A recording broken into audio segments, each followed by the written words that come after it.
제 이름은 박채연이고 강원도에서 살고 있습니다. 나이는 30대이고 1살 연상의 남편과 결혼한 지 얼마 안 된 신혼부부이죠.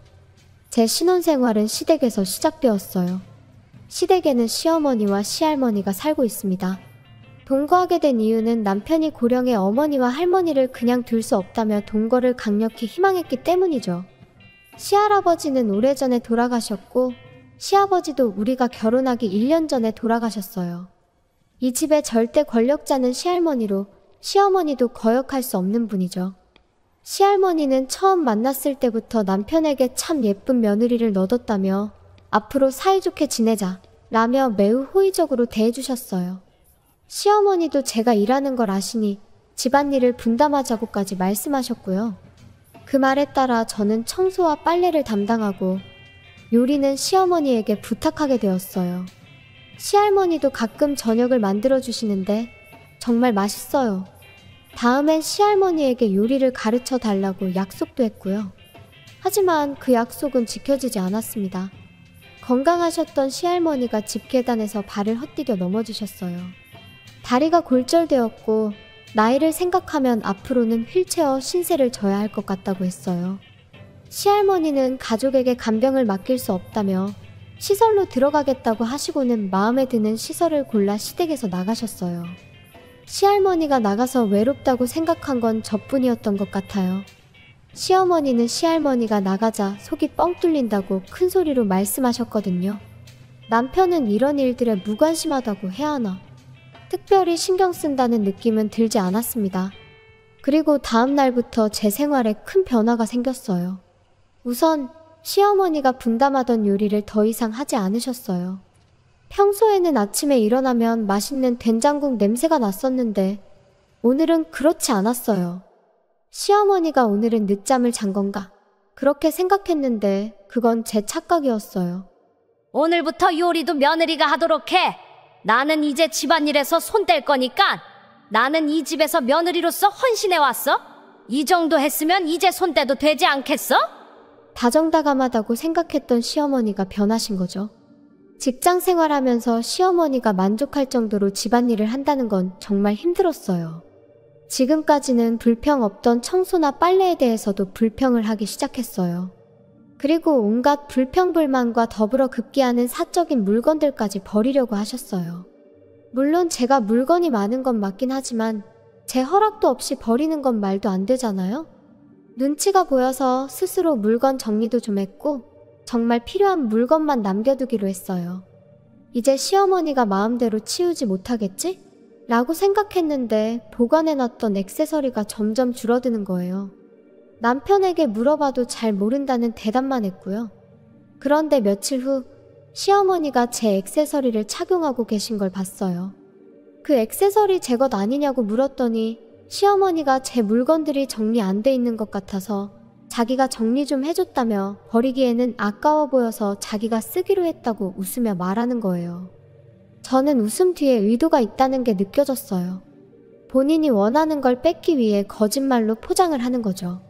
저는 인정할 수 없어 시어머니에게 몇 번이나 돌려달라고 말했지만 버릴 만한 물건들이었는데 뭘 돌려달라고 하냐며 계속 변명하셔서 돌려받을 수 없었네요. 그리고 가장 심하게 시달린 건 요리였어요. 원래도 제가 요리에 자신이 없긴 했어요. 제 스스로도 제가 한 음식이 그렇게 맛있다고 느껴지지 않거든요. 하지만 시어머니가 지나치게 나무라시는데 사람이 먹을 수 있는 음식이 아니라는 말까지 하셨어요. 심할 땐 제가 보는 앞에서 쓰레기통에 버리기까지 하셨거든요. 쓰레기통에 버리고 나서는 남편에게 외식이나 하자며 남편을 데리고 외식하러 나가기도 했어요. 남편도 중간에 껴서 힘들겠지만 그래도 제 남편이니 조금이라도 절 감싸줬으면 좋으련만 아무 말 없이 시어머니의 말을 따르고 있는 거예요.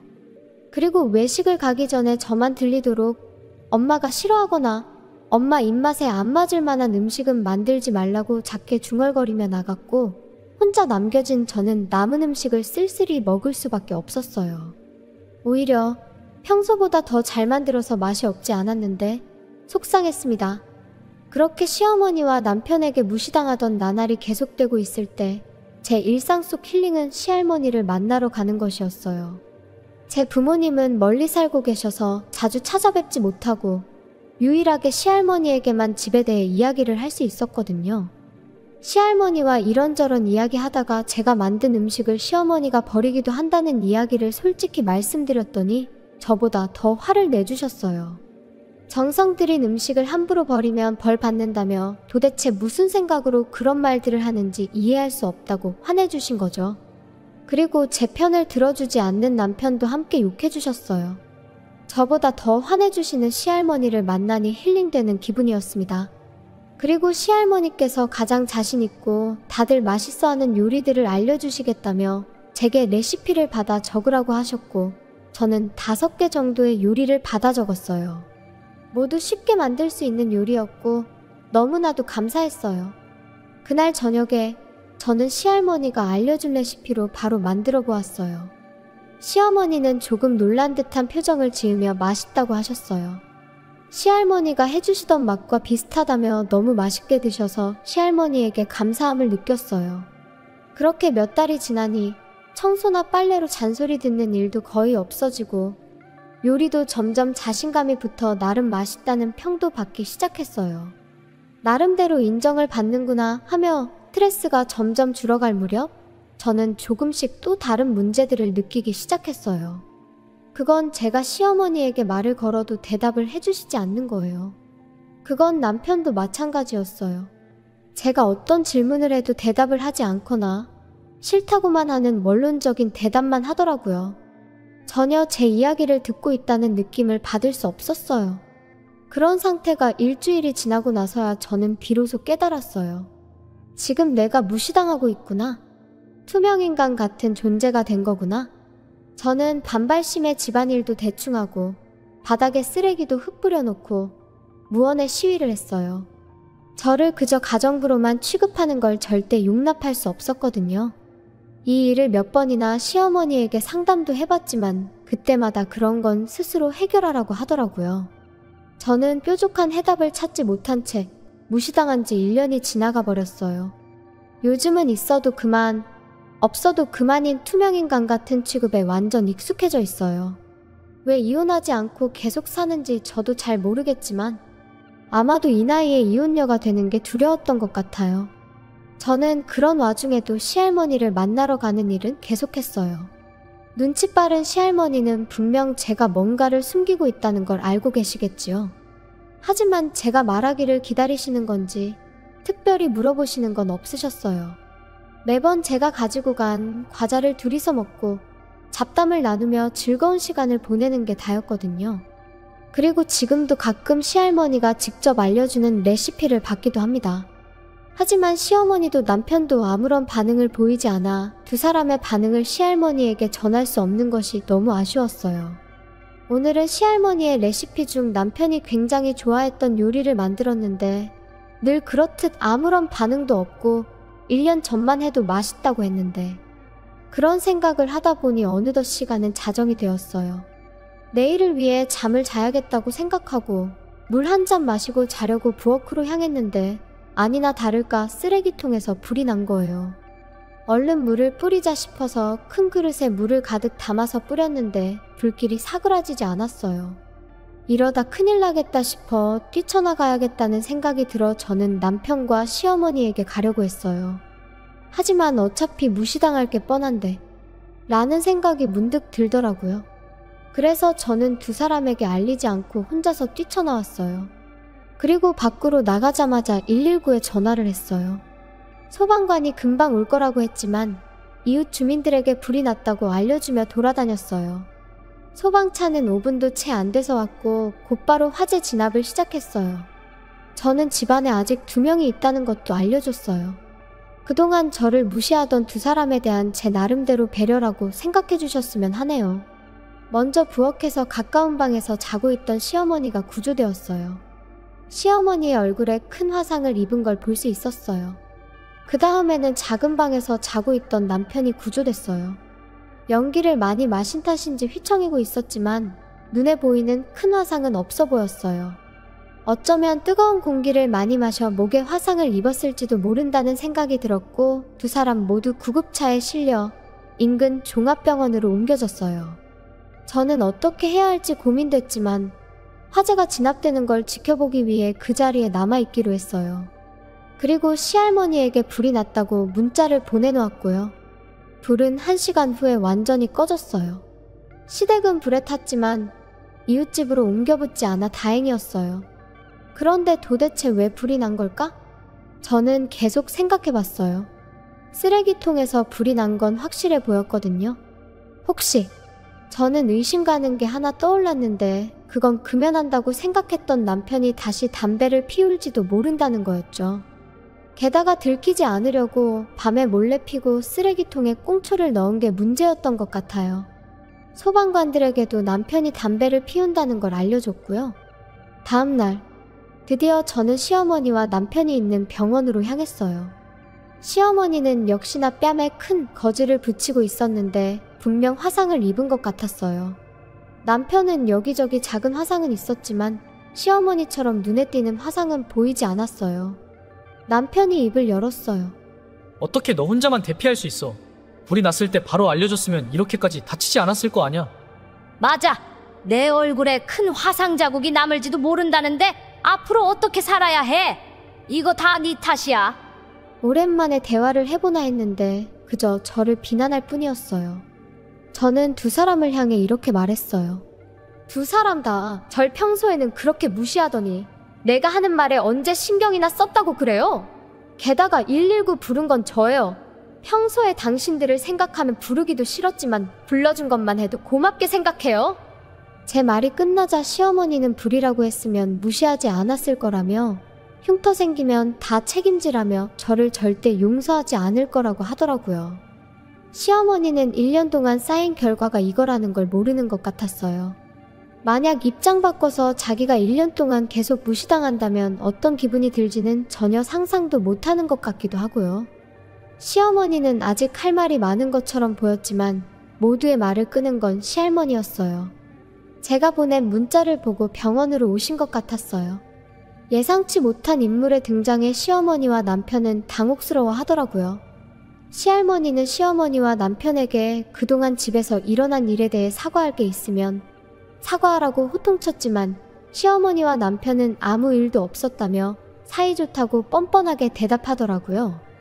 화가 난 시할머니는 동네 사람들에게 들은 게 있는데 남편 보고 바람 피우는 거 다 알고 있다고 하더라고요.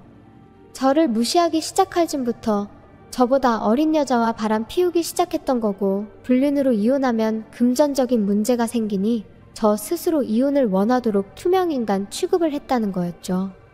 도대체 이렇게 자세한 정보를 준 동네 사람이 누군진 모르겠지만 시할머니의 정보력에 감탄했어요. 그리고 시할머니는 아는 변호사가 있다며 저에게 아무 걱정도 하지 말라고 하시더라고요. 변호사 이야기까지 하시는 거 보니 확신하시고 말씀하시는 것 같았어요. 저는 시할머니의 조언에 따라 이혼하기로 결심을 했고 소개받은 변호사를 통해 외도로 인한 합의이혼 절차를 진행하기로 했어요. 다행히 변호사분의 도움으로 어렵지 않게 남편에게 위자료도 받게 되었어요. 남편은 드라마틱한 로맨스를 꿈꿨겠지만 저와의 이혼 과정에서 결국 그 상간녀와 헤어지더라고요. 집에 불이 난 것도 물론 한몫했겠지만요. 그리고 시간이 흘러 화재 원인은 담배꽁초였던 게 밝혀졌어요. 남편 스스로가 자초한 일이 된 거죠. 그리고 둘은 함께 살던 동네를 떠나 다른 지역으로 이사갔어요. 소문에는 시어머니는 얼굴에 화상 자국 때문에 집 밖으로 안 나간다고도 하더라고요. 나름 벌 받는 것 같아서 속이 후련하기도 합니다. 이혼한 뒤 저는 마음이 많이 긍정적으로 바뀌었어요. 지난날 왜 그런 결혼 생활을 계속했는지 의문이 들 정도로 정말 예전과는 다른 삶을 살고 있거든요. 친구들도 전보다 더 활기차 보인다고 말할 정도로 지금이 행복합니다. 이런 기회를 주신 시할머니께 정말로 감사하고 지금도 시할머니가 계시는 시설에 자주 방문하고 있어요. 앞으로는 주도적으로 제 인생을 살아보려고 합니다. 시청해주셔서 감사합니다. 그럼 다음 영상에서 다시 뵙겠습니다. 결혼한 지 3년, 아내는 3번의 유산을 겪었습니다. 의사는 그녀의 자궁이 심각하게 손상되어 임신하면 생명의 위험이 있을 수 있다고 경고했습니다. 저는 마음이 찢어질 것 같았고 더 이상 그녀가 그런 고통을 겪지 않도록 하기 위해 정관수술을 결심했습니다. 하지만 예상치 못한 일이 일어났습니다. 얼마 지나지 않아 그녀가 임신했다는 소식을 전해왔습니다. 아내의 전화를 받았을 때 저는 막 병원에서 나오는 길이었습니다. 정관수술 후 마지막 검진을 마치고 나오는 길이었는데 수술은 매우 성공적이었습니다. 이제 안심하고 더 이상 아내가 임신할 위험에 대해 걱정할 필요가 없다고 생각했습니다. 사랑하는 사람의 생명을 아이와 맞바꾼다면 저는 평생 아이를 갖지 않더라도 그녀의 안전과 건강이 무엇보다 중요했습니다. 아내를 생각하고 있을 때 그녀의 전화가 걸려왔습니다. 여보, 우리 집에 좋은 소식과 나쁜 소식이 있어요. 어느 걸 먼저 들을래요? 그녀의 웃는 얼굴을 상상하며 저도 모르게 웃음이 나왔습니다. 또 장난치네. 우리 집에 무슨 나쁜 소식이 있겠어? 나쁜 소식은 당신의 아내가 앞으로 몇 달 동안 침대에서 일어나지 못하고 당신의 간호가 필요하다는 거예요. 아내의 몸이 약한 편이라 저는 바로 걱정스러워졌습니다. 무슨 일이야? 그녀의 웃음소리에는 기쁨이 가득했습니다. 좋은 소식은 당신이 아빠가 된다는 거예요. 의사 선생님이 이번에는 습관성 유산이라 특히 신중해야 하니 철저히 침대에 누워 있어야 한다고 했어요. 그래서 저는 몇 달 동안 꼭 누워서 우리 아기를 지킬 거예요. 순간 저는 머릿속이 날카로운 소음으로 가득 찼고 멈출 수가 없었습니다. 무슨 일이야? 여보, 못 들었어요? 저는 깊이 숨을 들이쉬며 목소리를 정상적으로 들리게 하려고 애썼습니다. 아기는 몇 주 됐어? 4주요. 오늘로 4주째예요. 그런데 지난 4주 동안 저는 3번이나 정액 검사를 받았고 모두 정자가 전혀 없었어요. 그래서 의사도 정관수술이 성공적이라고 발표했죠. 웃기지 않아요? 저는 아내를 위해 자식을 포기했는데 제 아내는 임신을 했어요. 저는 분노를 참으며 집으로 급히 달려갔습니다. 침대에 누워있는 아내는 바로 두 팔을 뻗으며 여보 안아줘 라고 했습니다. 저는 서서 움직이지 않았고 그녀는 손을 반쯤 내리며 서운한 표정으로 저를 바라보았습니다. 다른 사람들은 아빠가 되면 그렇게 기뻐하는데 당신은 왜 이렇게 기쁘지 않은 것 같아요? 저는 그녀의 얼굴에서 어떤 단서를 찾고 싶었지만 그녀의 눈은 여전히 맑고 조금도 피하거나 어색해하지 않았습니다. 목소리도 평소처럼 다정했습니다. 그게 저를 더욱 혼란스럽게 만들었습니다. 한 사람이 바람을 피우고도 이렇게 태연하게 상대방을 대할 수 있다니 그가 정신적으로 매우 강한 것인지 아니면 나를 완전히 바보로 보는 것인지 모르겠습니다. 저는 화를 억누르며 그녀를 바라보며 질문하고 싶었습니다. 너 지난번 유산했을 때 얼마나 고생했는지 알잖아. 내가 어떻게 기뻐할 수 있겠어? 그녀는 갑자기 웃으며 살짝 입을 내밀고 길게 말했습니다. 당신이 나를 걱정해서 그런 거라는 거 알아요. 그렇지 않으면 내가 당신이 바람 피우고 있어서 내가 아이를 낳는 걸 기대하지 않는 줄 알았을 거예요. 아내는 매우 예쁘고 깔끔하며 부드럽고 연약한 분위기로 많은 사람들을 매료시켰습니다. 우리는 대학교 1학년 때 만나 2학년 때 그녀가 제 고백을 받아들였고 서로의 첫사랑으로 10년을 함께 했습니다. 나는 우리가 평생 사랑하고 충실하게 살아갈 것이라고 믿었습니다. 그러나 지금 그녀는 어느 놈의 아이를 뱃속에 품고 있으면서도 나에게 애교를 부리고 웃으며 장난을 칩니다. 그럴수록 내 마음속의 분노는 점점 커져만 갔습니다. 차라리 그녀가 바람을 피웠다고 솔직하게 인정하고 나와 잘 헤어지겠다고 한다면 10여 년의 정을 생각해서라도 나는 그녀를 너무 어렵게 만들지 않을 것입니다. 그러나 그녀가 나를 바보로 여기며 속이려 든다면 나도 마음을 약하게 먹을 필요가 없을 것입니다. 나는 감정을 억누르며 아내 곁에 앉았습니다. 그녀는 바로 내 손을 붙잡고 손가락을 꼈습니다. 걱정하지 마세요, 여보. 이번에는 정말 조심할 거예요. 9개월 동안 누워서라도 아기를 지켜낼 거예요. 당신도 알잖아요. 내가 얼마나 아이를 좋아하는지. 당신을 닮고 나를 닮은 작은 아이가 세상에 태어나면 그제야 내 인생이 완성될 것 같아요. 바로 그가 아이를 좋아하기 때문에 우리는 결혼 후 곧바로 임신을 준비했습니다. 지난 10년 동안 저는 항상 그를 아끼고 모든 것을 맞춰줬습니다. 단 한 번 그를 맞춰주지 않은 것은 몰래 정관수술을 받은 것입니다. 아이를 낳느라 고생하지 않게 하려는 제 의도였죠. 그런데 그는 다른 사람과 아이를 만들었고 뻔뻔하게도 저에게 행복한 가정을 이야기했습니다. 제 마음은 마치 칼에 찔린 것처럼 아팠습니다. 숨을 쉴 때마다 그 칼날이 더 깊이 찔려와 고통스러웠습니다. 저는 그녀를 똑바로 쳐다보며 말했습니다. 지연아, 후회하지 않을 거야? 이 세상에는 후회하기 없어. 아내는 망설임 없이 고개를 저으며 대답했습니다. 후회하지 않아요. 저는 단호하게 한마디씩 끊어서 말했습니다. 하지만 나는 이 아이를 원하지 않아. 아내는 잠시 망설이더니 갑자기 눈물을 글썽이며 제 손을 더 꽉 쥐었습니다. 여보, 당신이 나를 위해 좋은 의도로 하는 걸 알아요. 하지만 나는 당신이 생각하는 것보다 더 당신을 사랑해요. 나는 반드시 당신의 아이를 낳아줄 거예요. 어떤 고생을 해도 후회하지 않아요. 정말 감동적이었습니다. 너무 감동적이라서 오히려 역겨웠습니다. 저는 그녀의 손에서 제 손을 재빨리 빼내고 이불을 덮어주며 억지로 미소를 지었습니다. 좋아, 당신이 후회하지 않는다면 내가 잘 돌봐줄게. 10년의 진심이 그녀의 거짓말과 커다란 배신으로 돌아왔습니다. 제가 그녀를 잘 돌보지 않는다면 제가 저 자신을 무시하는 셈이겠죠. 저는 최대한 기쁜 척하며 아내가 임신한 소식을 부모님과 장모님께 전했습니다. 그리고 권위 있는 산부인과 전문의를 알아보려고 서둘러 전화를 걸었습니다. 전화를 거는 사이에 테라스에서 아내가 저를 보며 웃고 있는 모습을 보았습니다. 그녀는 내가 바보라고 웃고 있는 걸까요? 상관없었습니다. 그녀가 연기를 잘한다면 저는 더 잘할 수 있습니다. 쉽게 이혼하면 그들에게만 좋은 일하는 그니까요. 그녀를 높이 떠받들수록 나중에 더 크게 넘어질 것입니다. 오늘 일한가? 전화를 끝내고 아내가 물었습니다. 저는 그녀 옆에 앉아 친근하게 그녀의 코를 살짝 만지며 대답했습니다. 안 가. 그리고 앞으로 몇 달 동안 집에서 처리할 수 있는 일은 모두 집에서 할 거야. 최대한 많이 너와 함께하고 돌봐줄게. 방금 너가 좋아하는 왕실밥상의 음식을 주문했어.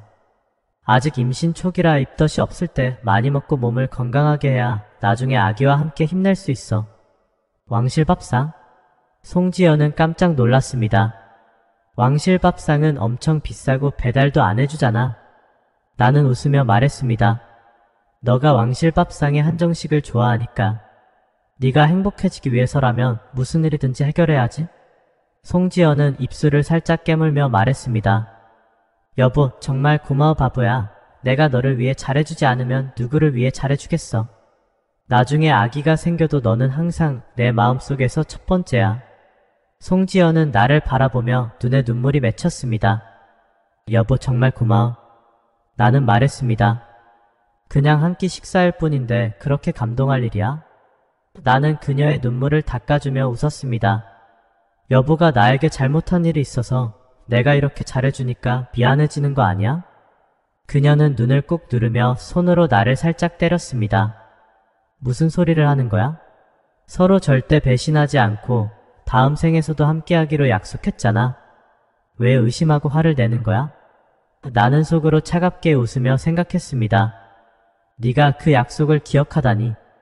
하지만 내 말은 부드럽게 나왔습니다. 사실 너가 다른 사람을 좋아하게 되어도 솔직하게 말해주기만 한다면 나는 절대 너를 힘들게 하지 않을 거야. 지연아, 나를 속이지만 않으면 뭐든지 받아들일 수 있어. 그녀는 잠시 멈추더니 콧물을 훌쩍이며 고개를 내 어깨에 묻었습니다. 여보, 내가 어떻게 너를 좋아하지 않을 수 있겠어? 나는 눈을 감고 손을 살짝 쥐었습니다. 이로써 나는 최선을 다했습니다. 이제 그녀가 무엇을 직면하든지 그건 그녀가 자초한 일입니다. 알았어, 이제 울지 마세요. 공주님, 고개를 들어주세요. 공주님, 웃어주세요.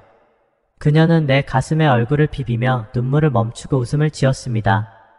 정석씨, 정말 사랑해요. 고마워요. 제 마음은 차가웠지만 얼굴에는 그녀의 말에 감동받은 듯한 표정을 지었습니다. 그래서 저는 그녀와 계속 이야기를 나누었습니다. 밥을 먹을 때도 이야기하고 밥을 먹은 후에도 계속 이야기했습니다. 아이에 대해, 미래에 대해, 청춘과 추억에 대해 끝없이 이야기했죠.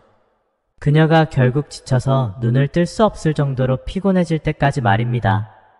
그녀가 깊이 잠들자마자 저는 그녀의 핸드폰을 가지고 서재로 가서 그녀의 컴퓨터를 빠르게 열었습니다. 예상대로 로그인을 시도했으나 비밀번호가 틀렸습니다.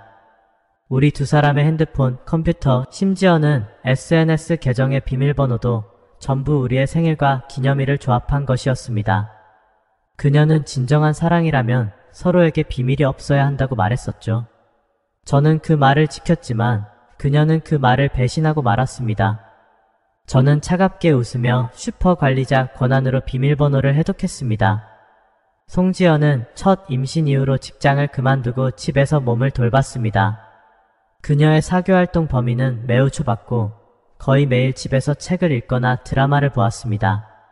그녀가 누구와 바람을 피웠는지 전혀 감이 오지 않았습니다. 그래서 저는 그녀의 컴퓨터에서 단서를 찾기로 했습니다. 최대한 빨리 그녀의 바람 상대를 찾아내어 둘 다 처리하고 싶었습니다. 그녀의 인터넷 사용 기록을 꼼꼼히 살펴본 결과 가장 많이 방문한 사이트는 P사이트였습니다. 그녀의 로그인 계정 외에 알파벳과 숫자가 섞인 또 다른 사용자 이름이 있었습니다. 서브 계정인가? 저는 바로 그 계정의 프로필을 찾아보았습니다. 어느 한 마음속에는 지울 수 없는 기억이 있다. 그녀의 서명 문구를 보며 저는 놀랐습니다. 그녀가 나와 함께 그렇게 많은 시간을 보내며 호사스러운 생활을 하면서도 내면은 이렇게 우울하게 지내왔다는 것일까? 저는 화를 누르며 그녀의 게시물을 하나하나 살펴보았습니다. 대부분이 고양이와 아이들의 귀여운 동영상이었고 좋아요는 거의 없었습니다. 하지만 그녀는 매일 빠짐없이 게시물을 올렸습니다. 저는 인내심을 가지고 무의미한 동영상을 넘기다 2달 전 올라온 한 동영상에서 댓글을 발견했습니다. 2마리 고양이가 함께 자며 코를 고는 영상이었는데 댓글에는 지금이라도 용기를 내면 늦지 않아요 라는 내용이 있었습니다. 엉뚱한 댓글이었지만 저는 무심코 그 계정을 기억해 두었습니다.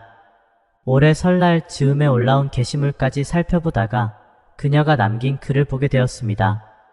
나는 자주 후회합니다. 그때 더 용감했다면 좋아하는 사람과 함께 살 수 있지 않았었을까요?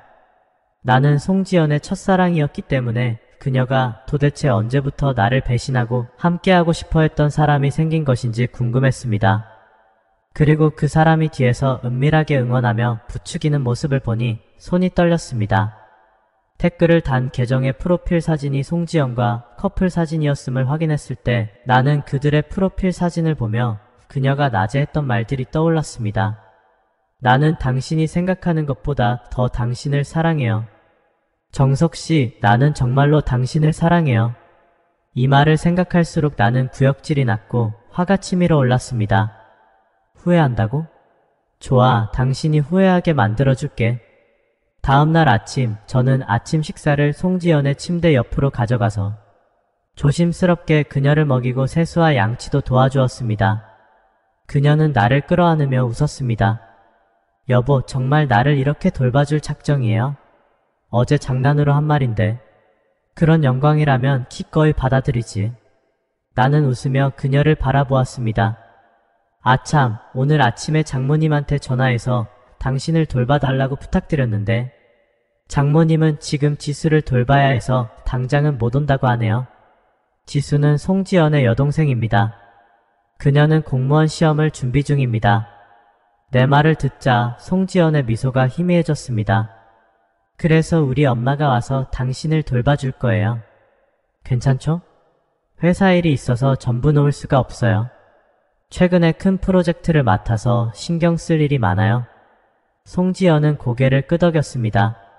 좋아요, 시어머니가 고생하시겠네요. 그래도 시어머니는 손자, 손녀 보는 걸 무척 좋아하시잖아요. 이번에는 기대할 수 있게 되었네요.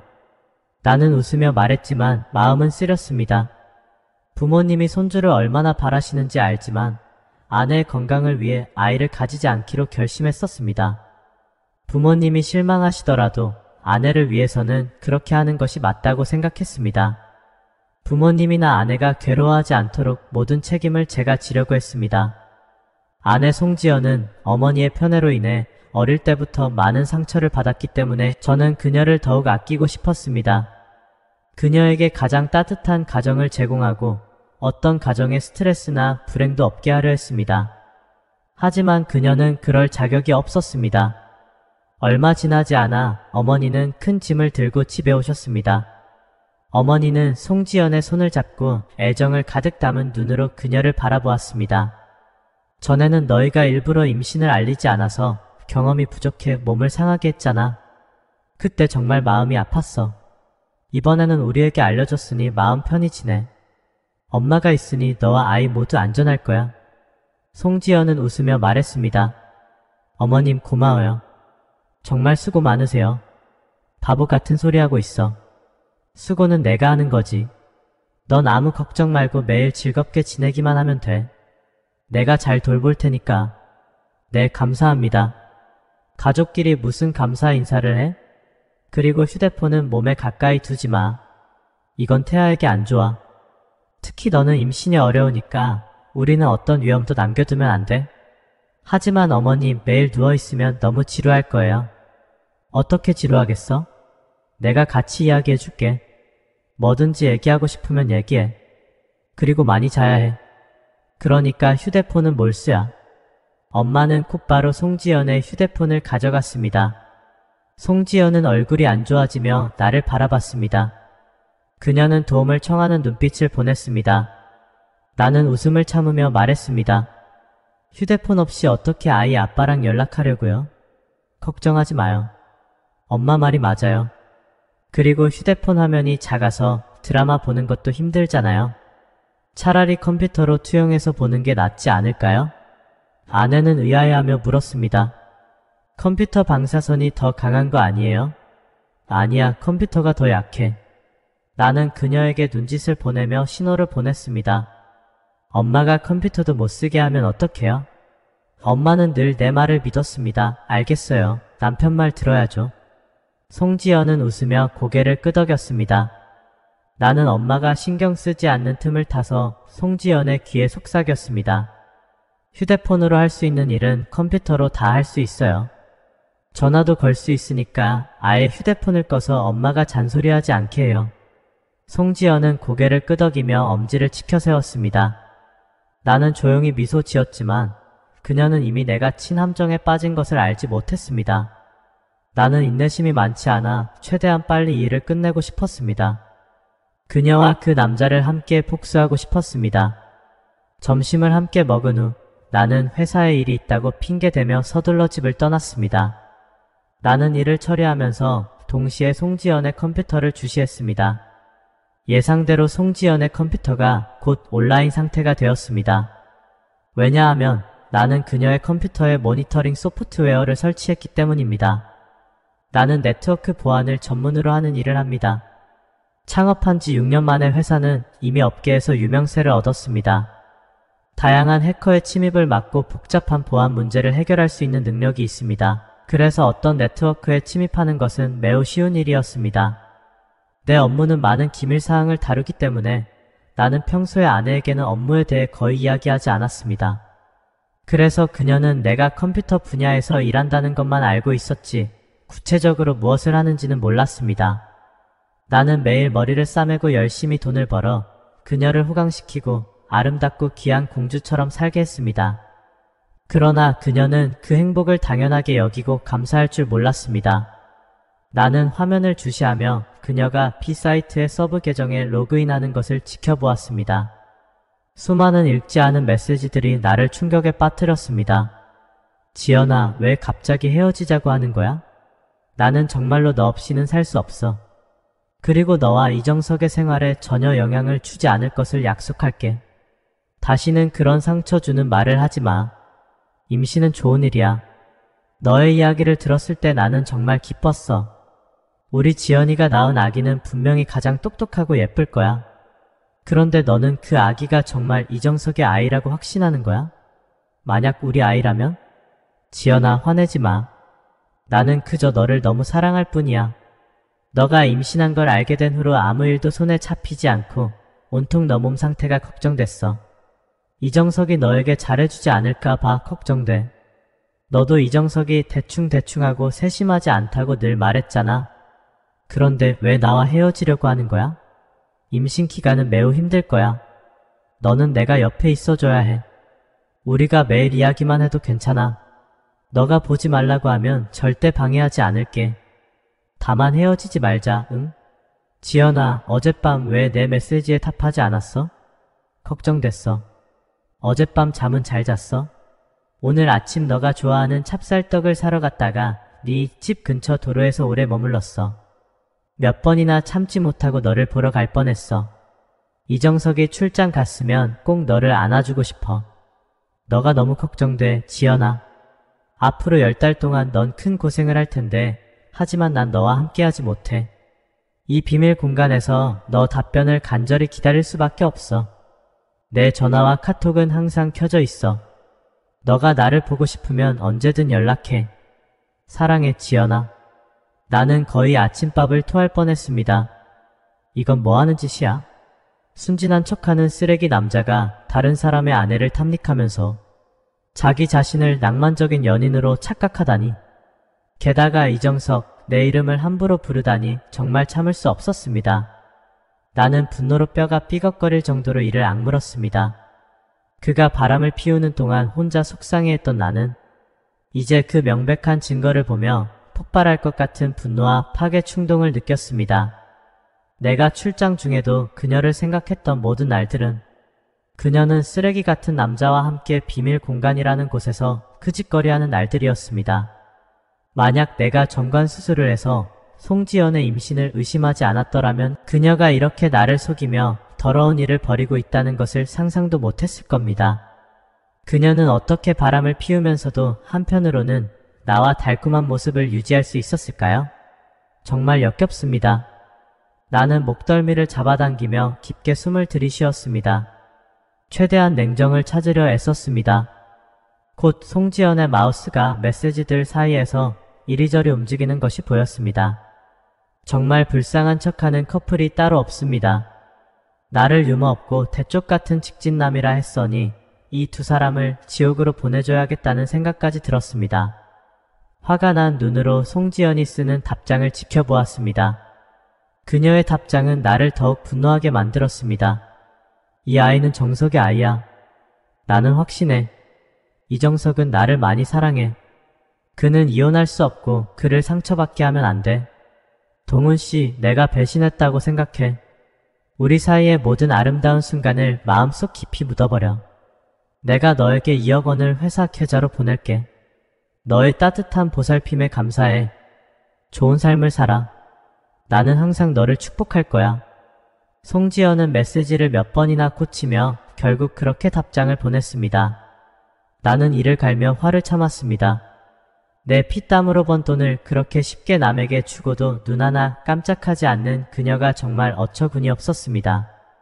나가 이혼할 수 없어서 날 상처 주지 않는다고? 그럼 그 남자와는 끝없이 비밀을 유지하며 관계를 이어가겠다는 건가? 나는 이 말을 문지르며 고통을 억누르고 냉정을 찾으려 했습니다. 동훈 씨라는 이름을 기억해 두었습니다. 그리고 회사에 2억 원을 송금하려 한다는 말에 나는 순간 책상을 쳤습니다. 드디어 그 남자가 누구인지 알 것 같았습니다. 작년 말 나는 송지연에게 한강변 가장 아름다운 한강 조망을 할 수 있는 상가를 사주었습니다. 2층 단독 건물로 연면적이 200평이나 되는 신축 건물이었습니다. 그 상가는 그녀의 비밀스러운 관계를 위해 사용된 것이 분명했습니다. 나는 아내가 유산의 슬픔에서 빨리 벗어나기를 바라며 그녀가 좋아하는 것을 할 수 있도록 지원하고 싶었습니다. 그녀가 요가 스튜디오나 찻집 아니면 그녀가 좋아하는 고양이 카페를 열고 싶다면 무엇이든지 상관없었습니다. 그때 나는 프로젝트로 너무 바빠서 24시간이 모자랄 정도였기 때문에 비서에게 그녀의 가게를 꾸미는 일을 도와주도록 했습니다. 비서가 나중에 내게 말하기를 아내가 직접 인테리어 회사를 선택했다고 했습니다. 나는 걱정이 되어 송지연에게 물었고 그녀는 그 회사가 옛 친구가 추천한 곳이라서 믿을만하고 품질도 좋다고 말했습니다. 모든 것을 포괄하는 계약이라 신경 쓸 필요도 없다고 했습니다. 나는 시간이 없어서 인테리어를 신경 쓰지 못해 미안했는데 친구 추천이라니 안심이 되었습니다. 계약서를 꼼꼼히 검토했는데 그 회사 이름이 동훈 디자인이었습니다. 나는 즉시 그 회사를 조사했습니다. 역시나 사장은 서동훈이었습니다. 송지연이 설날에 후회하는 글을 올린 것도 이와 관련이 있었을 겁니다. 인테리어를 하면서 사랑에 빠진 것이겠죠. 그래서 그녀가 그렇게 돈을 아낌없이 쓴 것이 이해가 갔습니다. 그녀가 한 번은 내게 인테리어 예산을 물었을 때 나는 웃으며 예산이 없으니 원하는 대로 마음껏 하라고 했었습니다. 정말 좋군요, 송지연. 당신은 내 진심을 가지고 걔에게 던졌군요. 좋아, 이제 어떻게 할지 알겠어요. 나는 컴퓨터를 닫고 눈에 붉은 핏줄이 서린 채로 생각했습니다. 어머니가 송지연과 함께 지내며 매일 이야기를 나누니 그녀가 다른 생각을 할 틈이 없었습니다. 나는 그녀에게 끊임없이 다정하게 대하며 그녀가 의심할 여지를 주지 않았습니다. 송지연은 전혀 의심하지 않았습니다. 나는 매일 송지연이 서동훈과 서브 계정을 통해 주고받는 메시지를 지켜보았습니다. 그녀는 입으로는 관계를 끊겠다고 하면서도 매일 몇 마디씩 애틋한 메시지를 주고받으며 관계를 지속했습니다. 정말 역겹기 짝이 없었습니다. 나는 이 끔찍한 상황에서 벗어나기 위해 적극적으로 움직였습니다. 나는 6, 7명의 친구들을 동원해 매일 서동훈의 디자인 회사의 인테리어 상담을 받으러 가게 했습니다. 독립형 대저택부터 시내 중심의 대형 평수 아파트, 심지어는 새로 지은 시내 쇼핑몰까지 상담을 요청하게 했습니다. 대충 계산해도 이 거래들이 성사되면 서동훈은 최소한 30억 원을 벌어들일 수 있었습니다. 작은 디자인 회사의 디자이너에게는 엄청난 금액이었죠. 서동훈은 기쁨을 감추지 못하고 송지연에게 좋은 소식을 공유했습니다. 지연아, 이 모든 것은 너 덕분이야. 너가 나에게 행운을 가져다 줬어. 요즘 너무 바빠서 정신이 없지만 올해 말에는 억만장자 대열에 들어설 수 있을 것 같아. 그때 우리 꼭 축하하자. 송지연은 대답했습니다. 정말이야? 동훈씨 축하해요. 당신은 무한한 재능이 있고 앞날이 창창해요. 진심으로 축하드려요. 나는 그들의 대화를 보며 냉소적으로 웃었습니다. 축하한다고? 기다려봐, 그 축하가 어떻게 끝날지. 나는 속으로 생각했습니다. 계획을 실행하는 동안 시간은 빠르게 흘러갔습니다. 하지만 어느 날 나는 참지 못하고 친구에게 가서 서동훈을 직접 만나기로 했습니다. 나는 그가 어떻게 생겼는지, 왜 송지연이 그에게 빠져들었는지 보고 싶었습니다. 서동훈을 처음 봤을 때 그는 짙은 눈썹과 큰 눈, 붉은 입술, 하얀 치아를 가진 잘생긴 얼굴이었습니다. 하지만 남자가 너무 짙은 화장을 하고 있어서 얼굴이 마치 밀가루를 바른 듯 하얗게 보였습니다. 가까이 다가가기도 전에 강한 향수 냄새가 풍겼습니다. 대체 얼마나 역겨운 냄새가 나는지 그렇게 열심히 가릴 필요가 있을까요? 사람을 만나자마자 머리를 숙이며 인사하는 모습은 거의 걔와 다를 바 없었습니다. 나는 속으로 생각했습니다. 이제야 속이 시원하군. 나보다 모든 면에서 못한 사람에게 빠진 송지연을 보니 어이가 없네. 송지연도 정말이지 어처구니 없는 짓을 했군요. 마치 사내 진미에 익숙해져서 이제는 똥까지 맛보려고 하는 것 같아요. 이렇게 눈이 멀고 어리석을 수가 없다니. 회사로 돌아가는 길에 나는 차가운 얼굴로 잠시 쉬고 있었습니다. 그때 친구에게서 전화가 왔고 기분이 좋지 않았던 나는 순간적으로 기분이 좋아졌습니다. 모든 준비가 완료되어 이제 그물을 거둘 때가 되었습니다. 이틀 동안 면도를 하지 않고 셔츠도 갈아입지 않은 채 저녁에 집에 돌아왔을 때 나는 평소와는 달리 심각한 표정을 지으며 집으로 들어갔습니다. 송지연 옆에 앉아 전복죽을 떠먹여 주었지만 나는 마음이 딴 곳에 있었습니다. 송지연의 얼굴에는 죽이 잔뜩 묻었습니다. 여보, 무슨 일이에요? 무슨 걱정거리라도 있는 건가요? 나는 급히 고개를 저으며 억지로 미소를 지었습니다. 아니야, 그런 거 없어. 그냥 요즘 잠을 못 자서 조금 피곤할 뿐이야. 그럼 빨리 가서 쉬세요. 저는 조금만 있다가 잘게요. 그래, 알았어. 나는 고개를 끄덕이며 일어섰다가 다시 그녀를 안았습니다. 지연아, 만약 내가 말하는 건데 만약 우리가 앞으로 많은 고생을 하게 되면 나를 원망할 거야? 송지연은 잠시 멈칫하더니 도대체 무슨 일이에요? 나는 억지로 웃으며 말했습니다. 아무것도 아니야. 그냥 오늘 길에서 본 뉴스가 좀 슬퍼서 그래. 됐어, 너 쉬어. 여보. 내가 대답하려는 순간 아래층에서 소란스러운 소리가 들려왔습니다. 나는 급히 송지연에게 말했습니다. 무슨 일이 있어도 움직이지 마. 절대 태아에게 무리가 가지 않게. 나는 그녀의 대답을 기다리지 않고 서둘러 아래층으로 내려갔습니다. 일부러 방문을 열어둔 채로 내려갔기 때문에 송지연은 아래층의 소리를 똑똑히 들을 수 있었습니다. 엄마가 나를 부르며 급히 다가왔습니다. 정서가, 이게 어떻게 된 일이니? 방금 내가 문을 열어주었더니 그들이 들이닥쳐서 빚을 갚으라고 하는데 우리가 무슨 빚을 졌다는 거야? 엄마, 걱정하지 마세요. 내가 말이 끝나기도 전에 한 남자가 나에게 다가왔습니다. 정석씨, 오랜만이네요. 내가 항상 예의를 지키려는 사람이지만 당신이 자꾸 피하니 이렇게 직접 찾아오는 수밖에 없네요. 이제는 대화를 좀 해야 하지 않겠어요? 나는 웃으며 말했습니다. 고 사장님, 앉아서 천천히 얘기하죠. 앉기는요? 오늘 여기 온 이유는 딱 하나입니다. 당신에게 알려주려고요. 남은 기한은 3일입니다. 3일 내로 이 집에서 나가세요. 이 집을 회수해야겠어요. 뭐라고요? 엄마는 깜짝 놀라며 말했습니다. 우리 집인데 왜 우리가 나가야 하죠? 나는 급히 엄마의 손을 잡았습니다. 엄마, 걱정하지 마세요. 내가 천천히 설명할게요. 고 사장은 냉소를 지으며 손을 흔들었습니다. 급할 것 없죠. 아직 3일이나 남았잖아요. 정석씨, 가족들과 잘 상의해보세요. 3일 후에 다시 오겠습니다. 그들은 거만하게 집을 나갔고 그중 한 명은 일부러 문 앞에 화분을 떨어뜨리기까지 했습니다. 엄마는 화가 나서 발을 둥둥 굴렀습니다. 정서가, 도대체 이게 어떻게 된 일이니? 솔직히 말해봐. 엄마, 사실은. 내가 말을 시작하려는 순간 위층에서 송지연의 울음소리가 들려왔습니다. 여보, 올라와 줄 수 있어요? 무서워요, 제발.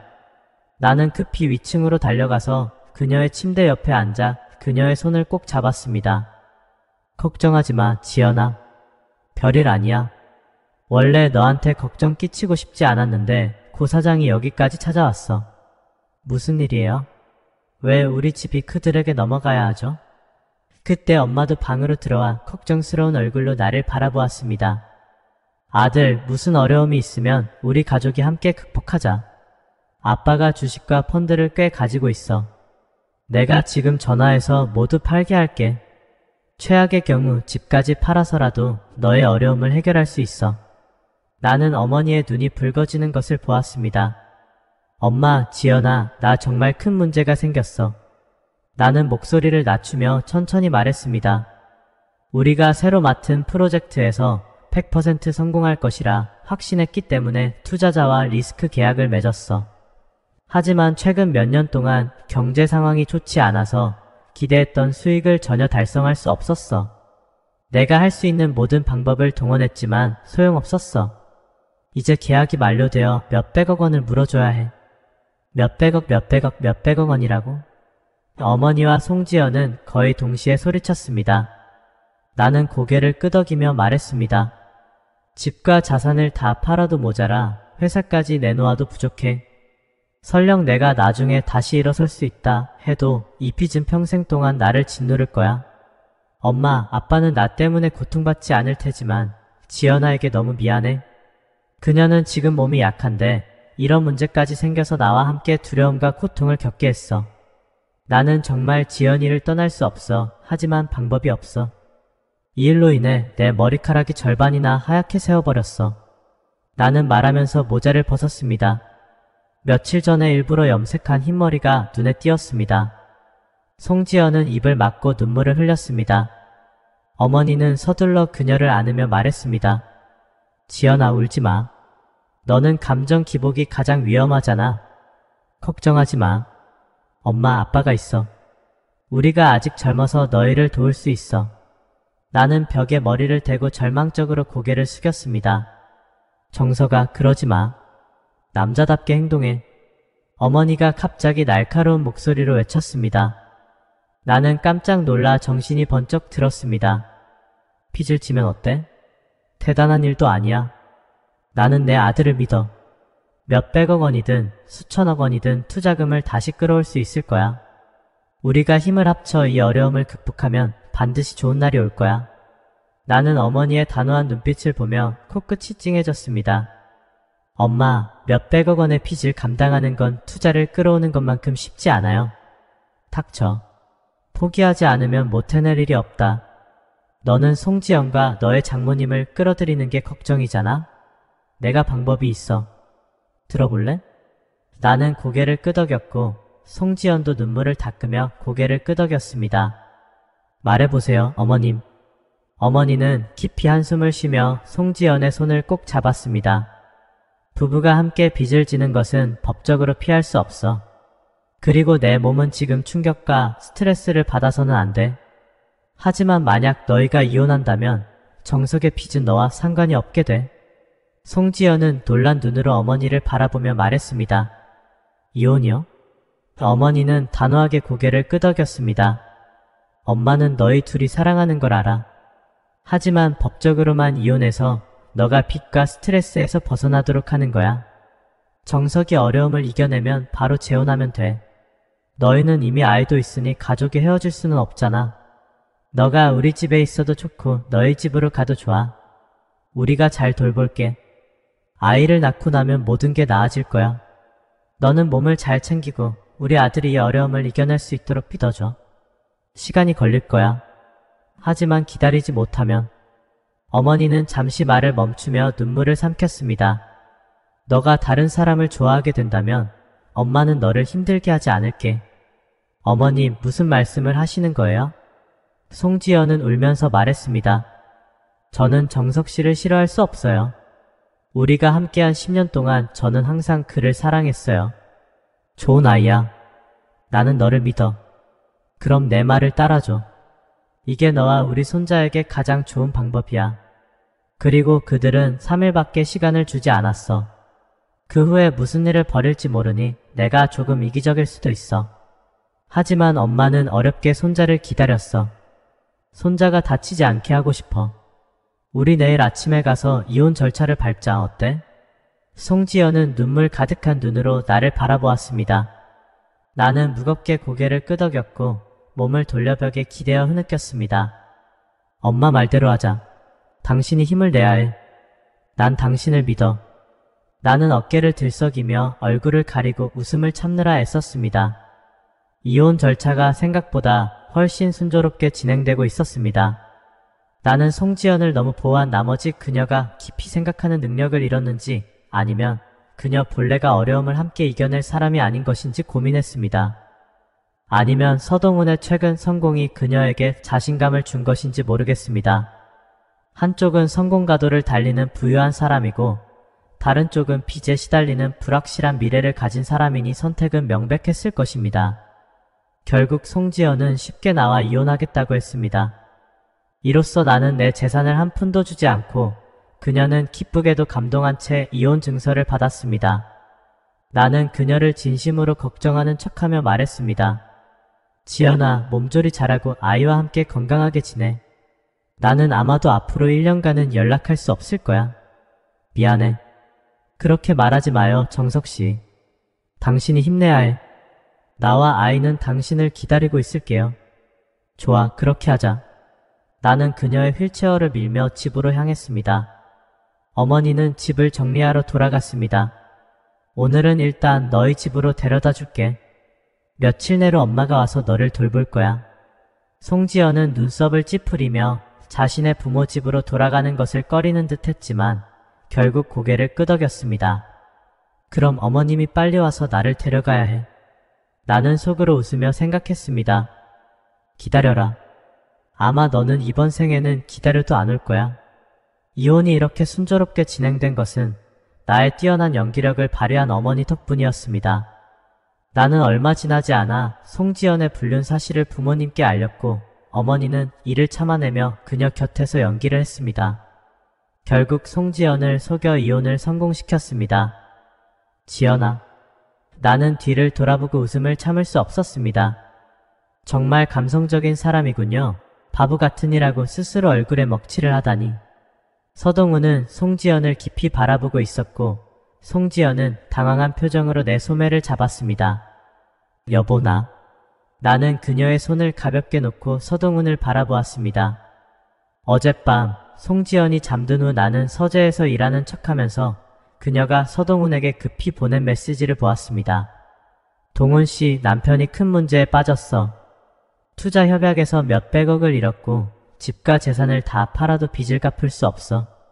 시어머니가 나를 위로하기 위해 가짜 이혼을 제안했는데 어떻게 생각해? 물론 이혼해야지. 내가 전에 말했잖아. 이정석은 믿을 수 없다고. 그는 야망만 크고 능력은 부족해. 작은 성공에 도취되어 무모한 선택을 했어. 부부 공동채무는 장난이 아니야. 지연아, 당장 이혼해야 해. 하지만 그들은 나에게 정말 잘해줬어. 이렇게 하는 게 너무 매정한 것 같아. 지연아, 넌 정말 그들이 너를 위해서 이렇게 하는 줄 알아? 사실은 네 뱃속의 아이를 위해서야. 너의 선한 마음을 이용하는 거라고. 서동훈이 말했습니다. 알겠어요, 동훈씨. 내일 바로 이혼하러 갈게요. 이후 일은 그때 가서 생각해요. 그래, 최대한 빨리 해야 해. 그들이 마음을 바꾸고 너를 붙잡으면 더 어려워질 거야. 걱정하지 마. 이미 몇 건의 성금을 받았고 앞으로도 돈이 계속 들어올 거야. 나는 너에게 더 잘할 거야. 결국 너가 나를 더 사랑하게 될 거야. 고마워요, 동훈씨. 항상 내 곁에서 내 말을 들어줘서. 당신 없이는 어떻게 했을지 모르겠어요. 내 사랑, 내가 항상 널 지키고 보호할 거야. 잘 자. 잘 자요, 동훈씨. 사랑해요. 나는 그들의 대화를 읽고 거의 웃음이 터질 뻔했습니다. 하나는 머릿속이 텅 빈 채 설계도 몇 장만 들어있는 멍청한 놈이고 다른 하나는 세상의 물정을 모르는 순진한 여자. 나는 그들에게 영원히 행복하기를 빌면서도 비웃음을 참을 수 없었습니다. 서동훈의 자랑스러운 얼굴을 보며 나는 미소를 지으며 그에게 인사했습니다. 서동훈은 자신만만하게 옷깃을 매만지며 고개를 끄덕였습니다. 맞아요, 정말 우연이네요. 나는 웃음을 참고 말했습니다. 나는 지연이를 집에 데려다 주려고 하는데 혹시 길이 같다면 같이 가주실래요? 지금 급한 일이 있어서 전화가 계속 오네요. 송지연은 내게 다가와 말했습니다.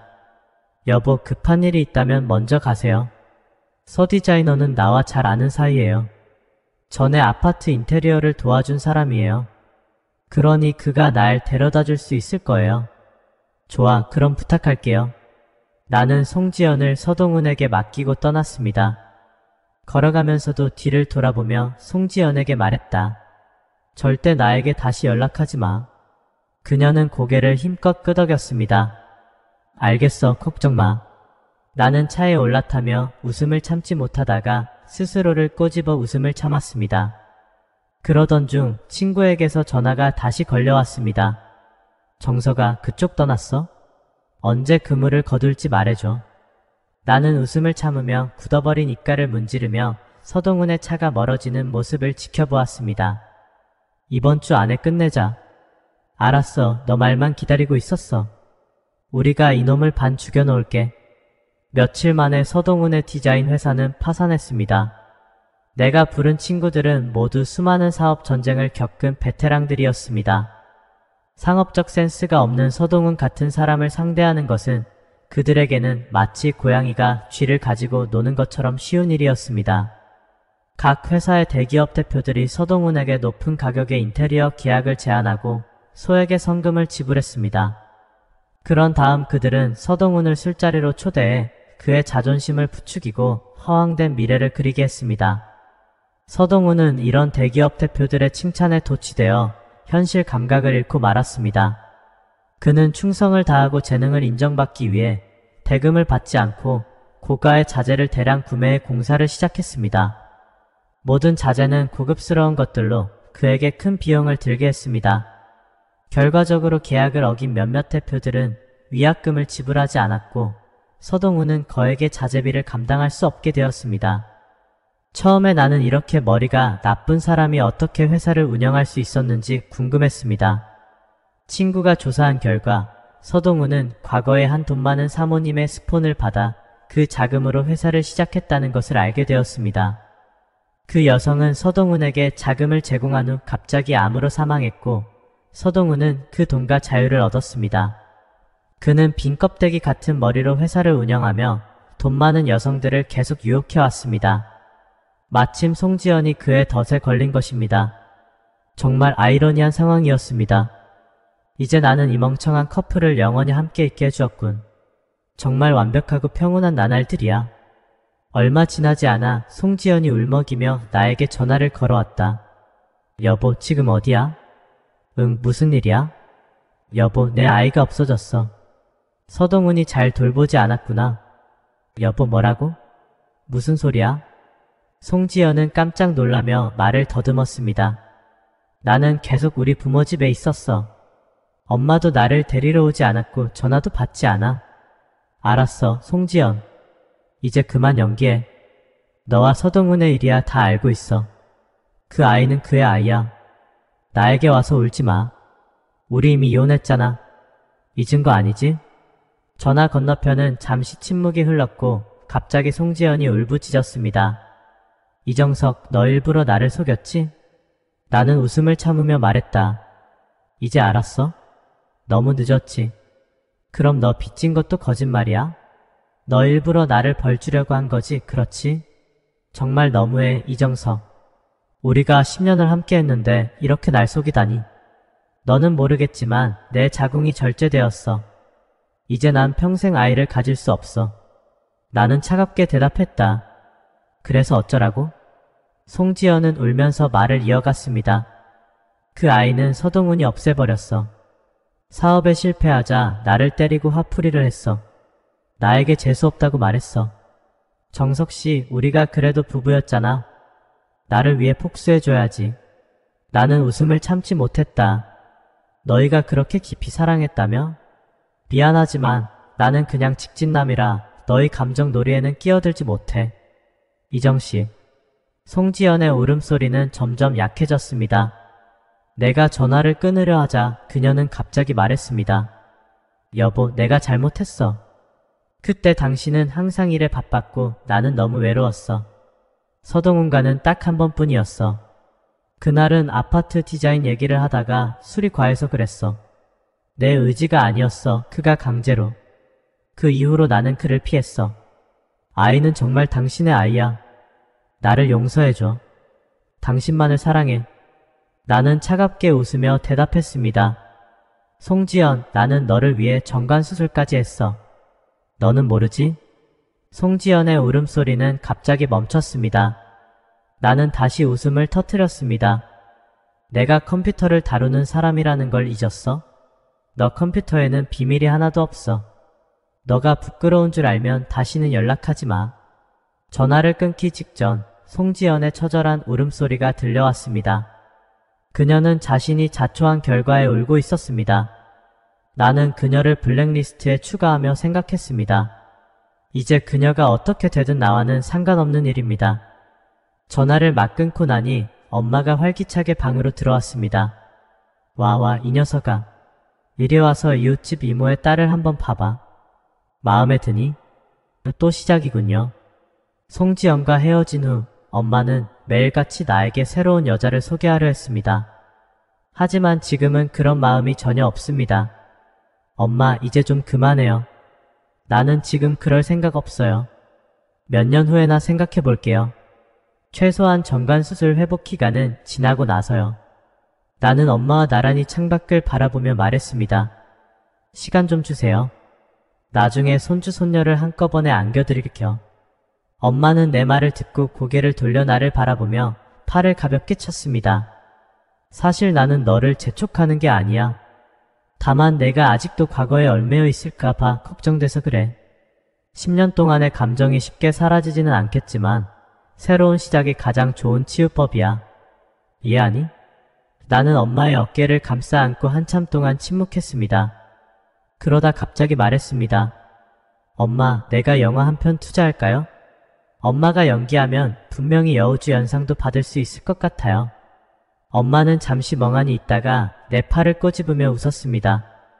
우리는 함께 웃었고 창밖을 보니 맑은 가을 하늘이 펼쳐져 있었습니다. 세상이 평온하고 아름다웠습니다. 올바르게 살고 떳떳하게 행동하면 마음에 부끄러울 일이 없지. 우리의 좋은 날들은 아직 많이 남아 있어요.